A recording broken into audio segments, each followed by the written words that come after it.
안녕하세요. 결혼한 지 10년 만에 시댁 깽판 쳐놓고 나온 40대 여자입니다.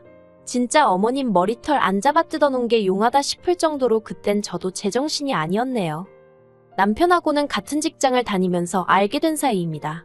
남편이 나이가 저보다 4살 많지만 입사 시기가 같아서 입사 동기로서 서로 의지를 많이 했어요. 하지만 당시 사내 분위기가 사내 연애에 대해서 곱지만은 않았던 터라 서로 호감은 가지고 있었어도 어떤 특별한 관계로 발전하지는 못했다가 이후로 제가 동종업계 타회사로 이직을 하면서 비로소 연인 사이가 되었습니다. 그리고 이후로 3년을 연애하고 부부의 연을 맺었고요. 결혼 당시 시댁에서 집을 해주겠다 했는데 알고 보니 시부모님이 10년 넘게 남에게 세를 주시던 오래된 빌라였습니다. 지어진 시기부터 계산하면 저희가 결혼하던 당시 이미 20년도 넘은 집이었는데 그걸 남편 명의로 돌려주신다는 거였죠. 그런데 저를 정말 황당하게 했던 건 남편이 집을 해오는 거니 저더러 집 리모델링비와 혼수를 해오라고 하시대요. 그리고 제가 허심탄회하게 털어놓건데 그 집이 부동산으로서의 가치가 있었다면 저도 기꺼이 그 정도의 부담은 하려 들었을 겁니다. 하지만 솔직히 표현하건대 거저줘도 안 살고 싶을 만큼 낡을 대로 낡은 집이었거든요. 그래서 그렇게는 못하겠고 그 집을 받는 것도 싫다고 했네요. 그리고 지금 생각해보면 차라리 결혼을 엎어버리는 것도 방법이라면 방법이었을 텐데 그때 당시에는 남편이나 저나 서로 좋아 죽고 못 사는 사이였던지라 그런 생각은 못했어요. 그나마 다행히 그런 저희를 안쓰럽게 여기신 친정아버지가 2억 보태주시고 이후로 제 명의로 7천만 원 대출받아서 브랜드는 아니어도 서울에 있는 24평짜리 아파트를 하나 샀네요. 그리고 남편이 가지고 있던 4천만 원으로 혼수를 장만했고 제가 모아뒀던 3천만 원은 친정 부모님께 드렸습니다.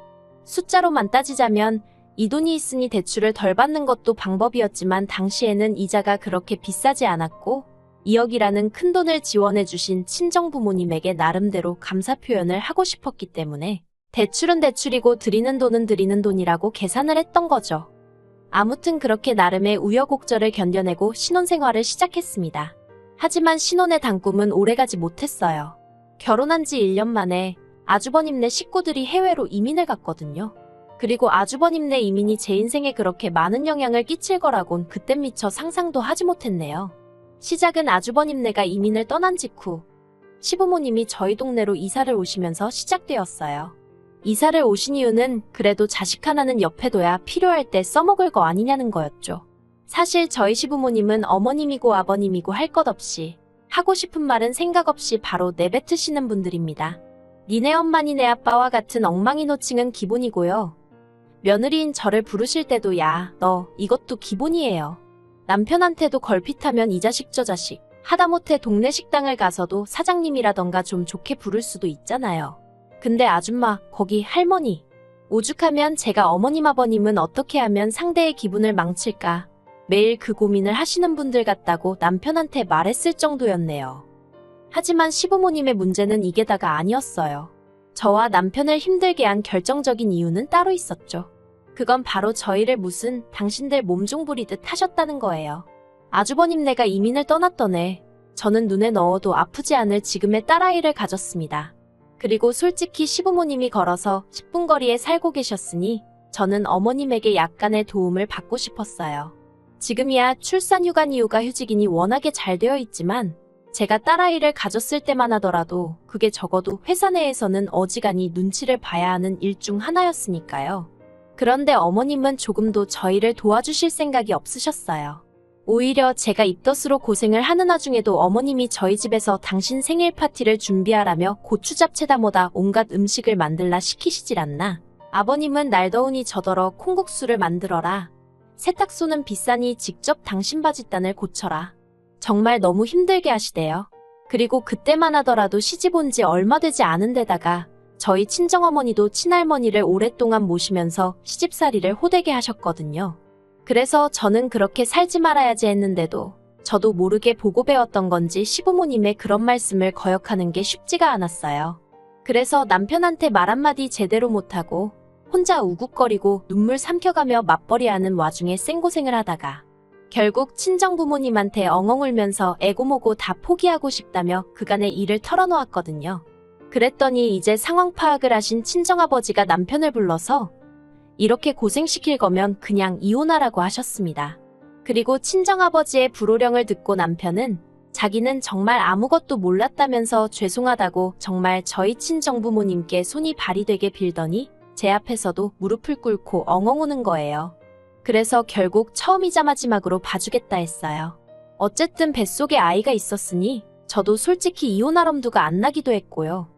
하지만 이후로도 남편은 솔직히 말해서 아주 든든한 방패가 되어주진 못했습니다. 그리고 그건 제가 지켜보기에 오랫동안 시부모님이 남편을 길들여 온 방식에서 비롯된 것 같았죠. 저희 어머님 아버님은 소위 장남바라기셨거든요. 그래서 어려서부터 매사 아주버님에게 훨씬 많은 지원이 있었다대요. 저희 아주버님은 한국에서 대기업을 다니다 아이 교육 문제 때문에 이민을 갔어요. 그리고 거기에 수반되는 비용의 대부분을 시부모님께서 대주신 걸로 압니다. 그런데 솔직히 저는 이 사실을 알고 한동안 배신감이라고 해야 할지 실망감이라고 해야 할지 아무튼 알 수 없는 기분 나쁨에 시부모님을 마주하기가 쉽지 않았어요.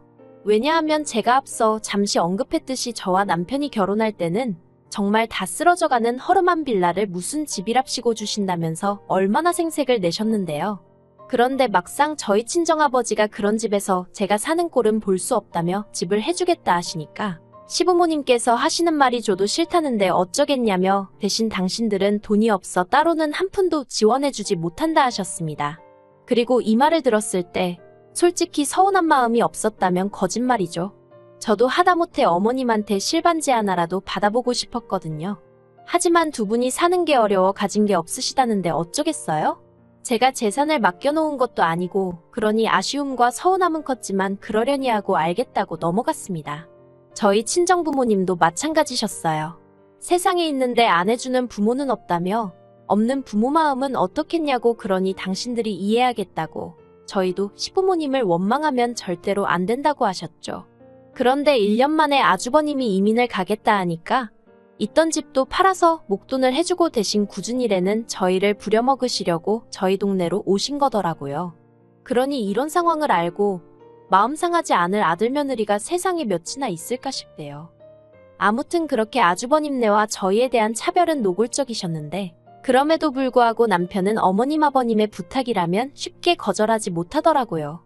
다만 저희 친정아버지와 한 약속이 있으니 제목까지 자기가 커버하느라 정신이 없었죠.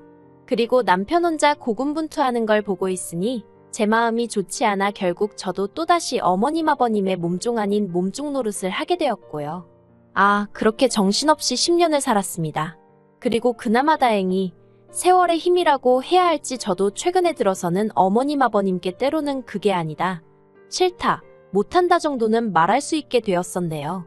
그래서 저는 나름대로 제가 시부모님과 가까워졌다고 생각했어요. 어려운 고부관계가 아닌 요새 말로 티키타카라고 하나요? 주거니 받거니 어느 정도는 편하게 대화를 나눌 수 있게 되었다고 여겼죠. 하지만 그건 전부 저만의 착각이었던 모양입니다. 제가 나름대로 그 모진 풍파를 이겨내고 여기까지 온 시점에 결국 시댁과 손절을 마음먹게 된 건 최근에 있었던 일 때문이에요. 지난달 이민을 갔던 아주버님이 한국에 들어온다는 소식이 들려왔어요. 그런데 형님과 시조카는 안 오고 아주버님만 혼자 들어온다는 겁니다. 그리고 그 이유가 정말 충격적이대요. 세상 조신하고 자식 교육에만 관심이 있어 보이던 형님이 시조카 과외선생하고 바람이 났다나요? 하지만 뭐 부부지간의 일을 누가 정확히 어떻게 알겠어요? 사실 제가 말은 안 했지만 남편 말로는 하도 어머님 아버님이 아주버님만 오냐오냐 키워서 아주버님이 아주 이기적이고 고집도 세다 했어요. 그리고 실제로 제가 올해는 아니지만 결혼 초 겪어보니까 남편 말이 틀린 게 아니었거든요. 그러니 모르긴 몰라도 형님도 어지간히 시달리지 않았을까 싶기도 하고. 아무튼 그래서 둘이 이혼을 하는데 아주버님만 혼자 한국에 들어오기로 했답니다. 그리고 저희 부부는 아주버님하고 좋은 감정이 있는 것은 아니었지만 그렇다고 무슨 원수지간도 아니었으니 안쓰럽기도 하고 그래도 오랜만에 보게 생겼다며 약간은 반가운 마음도 있었네요. 그런데 어머님이 아주버님의 입구까지 일주일을 남겨두었던 때였습니다. 저희를 불러 말도 안 되는 말씀을 하시더라고요. 아주버님이 한국에 오면 저희 집에서 같이 살라고요. 저는 처음에 제가 뭘 잘못 들은 줄 알았어요. 그래서 남편을 쳐다봤는데 남편은 눈 딱 내리깔고 아무 말도 안 하고 있는 거예요. 안 되겠다 싶어서 어머님께 제가 제대로 들은 게 맞냐고 물었습니다. 아주버님하고 저희 가족하고 같이 살라니 그게 무슨 말씀이시냐고요. 그랬더니 이번엔 아버님이 너는 젊은 애가 말귀도 못 알아듣냐면서 그러면 네 아주버님이 니네랑 살지 어디 가서 사냐 하시는데 너무 뻔뻔하게 나오시니까 오히려 제 말문이 막히더라니까요. 하지만 제가 어머님 아버님한테 시쳇말로 원데이 투데이 시달려 본 것도 아니고 아닌 건 아니라고 빨리 말해야 한다 싶었죠. 그래서 말도 안 되는 말씀을 하신다고 어떻게 같이 사냐고 그랬어요. 그랬더니 어머님이 그러면 네 아주버님은 누가 챙기냐는데 저도 모르게 그만 어머님 아들이니 어머님이 챙기세요 그랬습니다. 그리고 막말로 아주버님 나이가 40도 넘었는데 누가 또 안 챙기면 어때요? 자기가 자기를 챙기는 거지. 그런데 어머님이 그런 저에게 너 참 못됐다며 어떻게 말을 그렇게 하냐입니다. 이때까지 외국에 있다가 몇 년 만에 한국에 오는 건데 말을 그따위로밖에 못하냐고요. 하지만 저도 이번엔 순순히 물러날 수가 없어서 몇 년 만이건 어쩌건 안 된다고 아주 손사래를 쳤습니다. 더군다나 저희 집엔 딸도 있는데 어떻게 아주버님하고 같이 사느냐 했죠. 그리고 이때 제 말 뜻은 크지 않은 집에서 이미 세 식구가 살고 있는데 어떻게 아주버님까지 같이 사냐는 거였어요. 그런데 어머님은 제 말 뜻을 어떻게 해석한 건지 저더러 당신 아들을 뭘로 보고 그따위 소리를 하느냐며 아주 고함을 치시더라고요. 그러더니 꼴도 보기 싫다면서 저와 남편더러 당장 나가랍니다. 그리고는 끝끝내 아주버님이 도착하는 대로 저희 집으로 가라고 할 테니 군소리 하지 말고 방이나 하나 만들어 놓으라나요? 집으로 걸어오는 내내 안절부절하며 제 눈치를 보는 남편을 눈치챘지만 그래도 저는 아무 말도 하지 않았습니다. 머릿속도 복잡하고 마음도 편치 않았거든요. 어머님 아버님이 화를 내셔서가 아니라 곰곰이 생각해보니 그런 헛소리가 오가는 와중에 남편이란 작자가 가운데서 눈치만 보고 있던 게 자꾸 떠올라서요. 그런데 집에 도착하고 2시간쯤 흘렀을까. 남편이 안방으로 들어오더니 저에게 말을 걸대요. 그리고 기껏 한다는 소리가 자기 부모님이 얼마나 상황이 속상하고 답답하면 그런 말씀을 하셨겠느냐고. 그러니까 자기 형이 한국에서 직장 잡고 살 곳을 마련할 때까지만이라도 같이 살면 안 되겠냐는 거예요. 형제로서 그 정도는 해주고 싶다면서요. 그러면서 정말 미안하다고 하는데 진짜 가슴이 답답하면서 일을 어쩌나 싶대요. 그리고는 남편이 한다는 말이 만약에 처남한테 이런 일이 생겼으면 자기는 무조건 데리고 있자고 했을 거랍니다. 저희 부모님이 뭘 하시건 간에 자기가 자처해서 같이 지내겠다고 했을 거라고요. 그러면서 정말 못난 남자인 자기를 만나서 제가 고생이라며 미안하다고 닭똥 같은 눈물을 뚝뚝 흘리는데 정말 제 마음이 너무 안 좋았고 한편으론 그래 나만 참으면 이런 어리석은 생각이 또 들대요. 그래서 알겠다 했습니다. 하지만 무턱대고 직장 구하고 집 구하고 그런 걸 다 기다려줄 순 없고 딱 1년이라고요.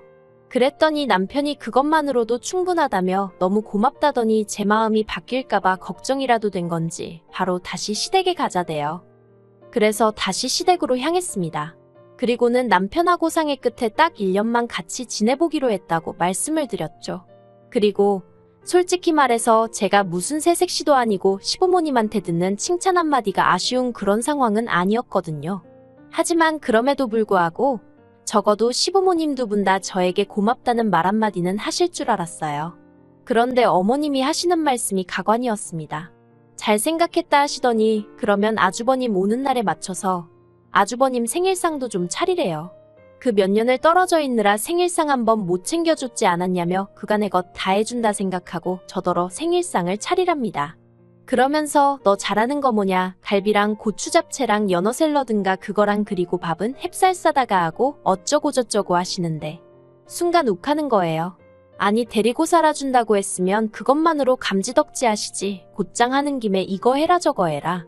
아차 싶고 역시나 싶고 내가 하마터면 큰 실수를 할 뻔했구나 싶은 게 그래서 어머님더러 제가 스톱 이랬습니다. 제가 잠깐 미쳤던 것 같다고 아무래도 아주버님하고는 못 살겠다고요. 그리고는 뒤도 안 돌아보고 시댁에서 나왔습니다. 그랬더니 남편이 쫓아나와서는 이게 무슨 짓이냐면서 아까랑 말이 다르잖아 하는데 제가 남편더러 당신은 어머님이 하시는 소리를 듣고도 지금 그런 소리가 나오냐고 되물었어요. 고마워할 줄을 모르고 아주 바라는 것만 많다고요. 그리고는 내가 미쳤냐고 어머님 아버님 종년 노릇하는 것도 지겨워 죽겠는데 사지육신 멀쩡한 당신형 수발까지 들어야 되냐 하고는 그렇게 당신형이 걱정되고 안쓰러우면 당신이 나가서 데리고 살라고 소리를 찔렀죠. 그런데 그렇게 해도 분이 안 풀리는 거예요. 그래서 다시 시댁으로 쫓아가서는 냉장고에 제가 해서 채워놓은 반찬이고 뭐고 다 끄집어냈어요. 막 그때는 정말 제가 생각해도 미친 엑스 마냥 분이 안 풀려서 닥치는 대로 쓰레기통에 쳐박고 그러다 현관을 나오는데 제가 사드린 어머님 아버님 신발이 눈에 띄대요. 그래서 그것도 그냥 발로 냅다 걷어차버렸습니다. 그리고는 씩씩거리면서 남편더러 너도 내 집 들어오지마 했네요. 이혼 서류 네 회사로 보낼 거니까 못 받았다 개소리하지 말고 도장이나 찍어서 보내라고 악다구니를 쓰고 왔죠. 집에 오자마자 비밀번호 바꾼 건 기본이고요. 그리고 그날 보여준 제 모습이 남편이나 시부모님에게 어지간히 충격적이었나 봅니다. 시부모님은 전화는커녕 문자 한 통 없으시고요. 남편만 저더러 이제 좀 풀렸냐 괜찮냐. 우리 밖에서 얘기 좀 하자 이러고 연락이 오는데 안 볼 거예요. 서류 보냈는데 제때 대꾸 없으면 소송을 걸어서라도 이 지겨운 관계 끝장내버릴 생각입니다. 딸아이한테는 저도 엄만데 왜 미안한 마음이 없겠어요? 하지만 등신마냥 당하고 사는 모습을 보여줄 바엔 혼자서도 얼마든지 즐겁게 살아가는 엄마를 보여주는 게 100배 1000배 나을 것 같단 생각입니다. 그리고 날짜상으로 계산해보니까 아주버님은 어제 들어왔을 것 같거든요. 잊혀 죽는 날씨에 그 좁아터진 집구석에서 40도 넘은 아들 둘 데리고 한번 살아보세요, 어머니.